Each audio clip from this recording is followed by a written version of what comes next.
1889년 5월 8일, 빈센트는 아렐로부터 북동쪽 약 24km 떨어진 곳에 위치한 생레미의 생폴드 무술 정신병원에 입원합니다. 동생 테오는 빈센트를 위해 2개의 작은 방을 마련해 주는데요. 하나는 창살이 달린 침실이었고 다른 하나는 작업실로 사용하던 방이었습니다. 정신병원에 온 빈센트는 방에 감금되다시피 하며 그는 주로 창문 너머로 바라본 정원의 모습.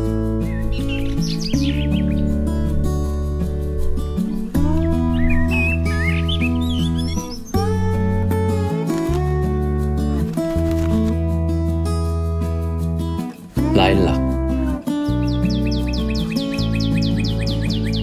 아이리스 등의 모습을 그립니다.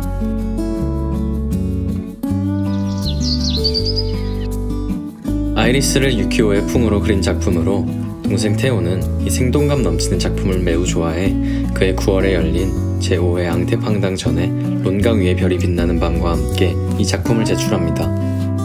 그는 형에게 멀리서도 시선을 확 잡아 끈다니깐 정말 신선함과 생기가 넘치는 아름다운 그림이야 라고 편지를 씁니다.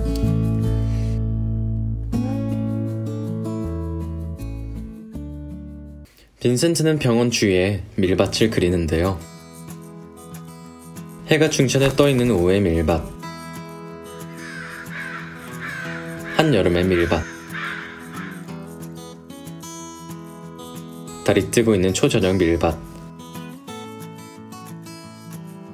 가을의 밀밭 풍경 등 다양한 환경하에서 밑밭의 색채를 관찰하고 그 변화를 표현한 작품들을 남깁니다. 그림 속에는 수학하는 사람이 아주 작게 등장하고 커다란 태양이 떠있다. 벽과 배경의 보랏빛 도는 언덕을 제외하면 캔버스 전체가 노란색이다.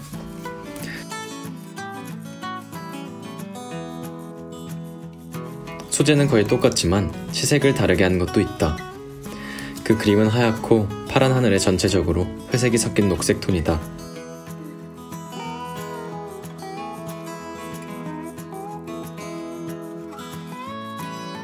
(6월) 말 빈센트는 테오에게 사이프러스 나무를 소재로 해바라기와 같은 그림을 그리고 싶다고 말하며 사이프러스 나무들은 항상 자신의 마음을 사로잡는다고 말합니다.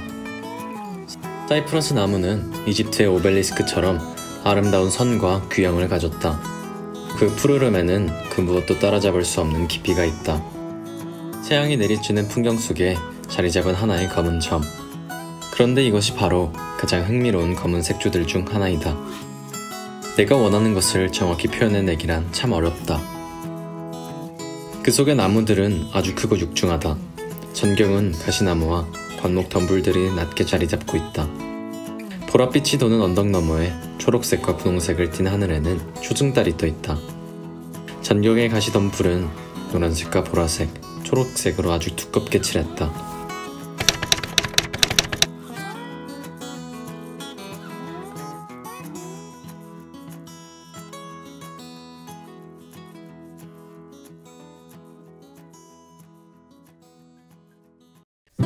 (1889년 6월에서 7월쯤) 빈센트는 새벽이 오기 전 정신병원의 침실 창문을 통해 보이는 밤 풍경, 별이 빛나는 밤을 그립니다. 사실 빈센트는 고갱, 베르나르 등이 추구하던 퐁타방파의 상징주의 미술에 대해 많은 반감을 가지고 있었습니다. 특히 그들의 그림은 실제를 관찰한 것을 그리기보다 꿈, 즉 악몽과 같은 관념만을 반영하고 있다고 비판하곤 했습니다. 하지만 이 별이 빛나는 밤에는 실제로 고흐가 보고 있는 밤하늘을 그렸지만 과장된 별의 크기나 소용돌이 치는 밤하늘의 모습, 마을이 네덜란드 고향의 모습을 하고 있는 것 등은 그의 평소 스타일을 벗어난 마음속 관념을 작품에 투영한 것입니다.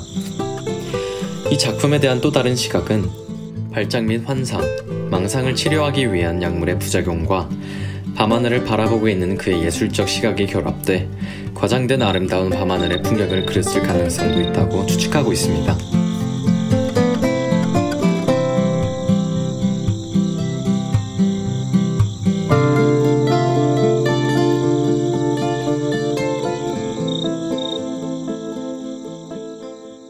알피산 위로 구름이 떠있는 하늘과 올리브 나무들의 풍경을 그린 작품인데요.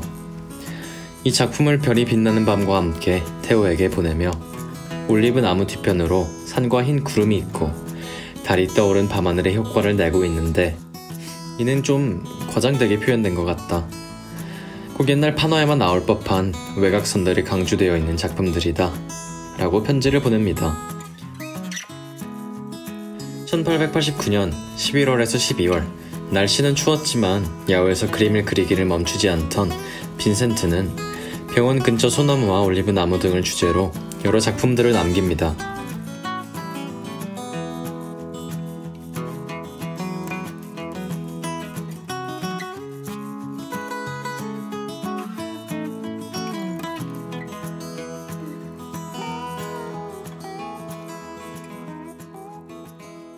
사실주의 농촌화가 밀레를 존경하며 여러 모사품들을 남겼지만 이곳에 온 이후로 빈센트는 21점의 밀레 작품들을 그의 스타일로 모사하는데요.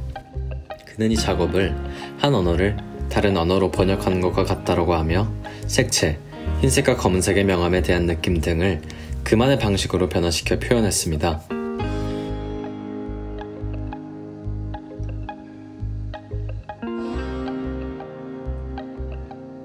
이곳에서도 역시 자신의 초상화를 그리는데요.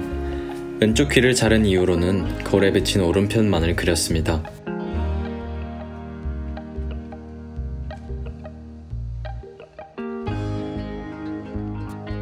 또한 병원 환자들의 모습들도 그렸으며 상상으로 아랫카페 여주인인 진우 부인을 그리기도 했습니다. 그는 인물화를 그리는 것은 사진은 나와 있는 그대로 그리는 것이 아니라 그 인물의 인품을 높이고 표현하는 방법으로서 색채에 대한 현대적 지식과 판가를 이용해 이를 표현하고자 하는 열정을 표현하는 것이다 라고 말하기도 합니다.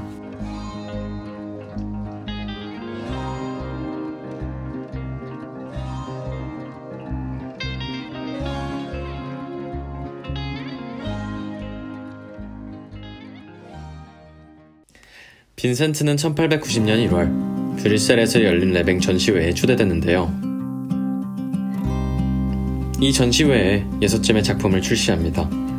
테오는 기뻐 흥분하며 빈센트의 작품에 대한 반응을 형에게 편지로 씁니다. 브뤼셀에서 20인전이 시작되었나봐. 신문을 보니 사람들이 가장 관심을 많이 보인 게 세잔의 야외 풍경, 시슬레의 풍경화, 형의 색채의 조화, 르누아르의 작품들이래. 이제 우리 성공이 찾아오기를 끈기 있게 기다리면 된다고 생각해. 분명 형은 살아있을 때 성공을 거두게 될 거야.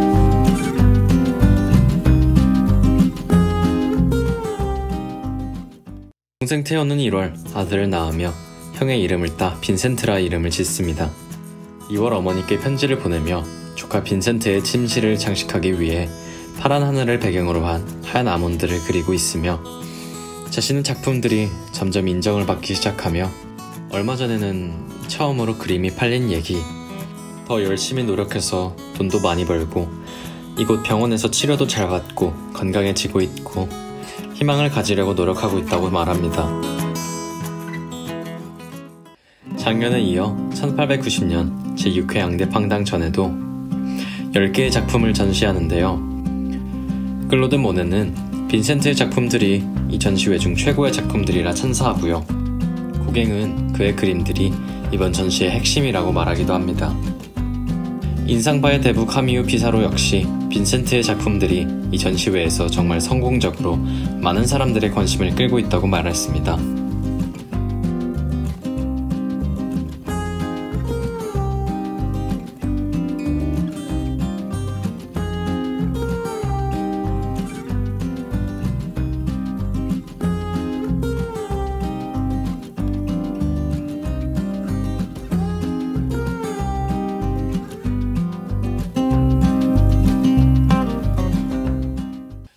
한편 1890년 5월 빈센트는 동생 테오에게 그림을 마음껏 그릴 수 있는 곳이 필요하다고 편지를 보내는데요. 빈센트는 1890년 5월 17일 생폴 정신병원을 떠나 오베르슈르 우아즈로 옮겨 카미유 피사로의 친구 가셰 박사에게 발작 증세를 치료하러 갑니다.